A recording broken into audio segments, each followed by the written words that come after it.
আমি সবসময় নিজেরটাকে সবকিছু কিনেছি, প্ল্যান করে শপিং করি না, যদি কিছু পছন্দ হয়ে যায় আমি কিনে ফেলি। আমার শাড়িও অনেক, আমার কামিজও অনেক, আমার ওয়েস্টার্ন ক্লোথসও অনেক। আমার প্রথম গিটার কেনা হয় 2017-এ, 11,000 টাকা দিয়ে আমি গিটারটা কিনি, ওটা আমার এখনো আছে। আমি সবসময় নিজেরটাকে সবকিছু কিনেছি, আমি নিজের টাকায় পড়াশোনা করেছি, আমি নিজের টাকায় সবসময় চলেছি।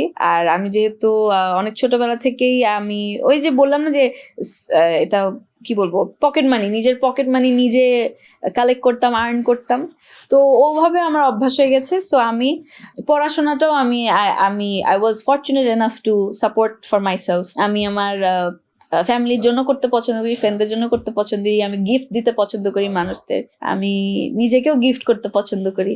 So I have always bought everything with my own money. Plan করে শপিং করি না, যদি কিছু পছন্দ হয়ে যায় আমি কিনে ফেলি। আমার শপিংটা খুবই ওরকম স্পন্টেনিয়াস। আমি শপিং করতে বের হওয়া ওই যে এনার্জিটা আমার নাই। এই যে আমি আজকে শপিং করব, সারাদিন দোকানে দোকানে ঘুরবো, আমার শপিংটা খুবই স্পন্টেনিয়াস। এবং আমার জামা কাপড় আমি খুবই ওভাবে চুজ করি, তো মানে আমার কাছে মনে হয় যেটা আমার কাছে হঠাৎ করে পছন্দ হয়ে গেলো এটা আমি নিয়ে নিলাম।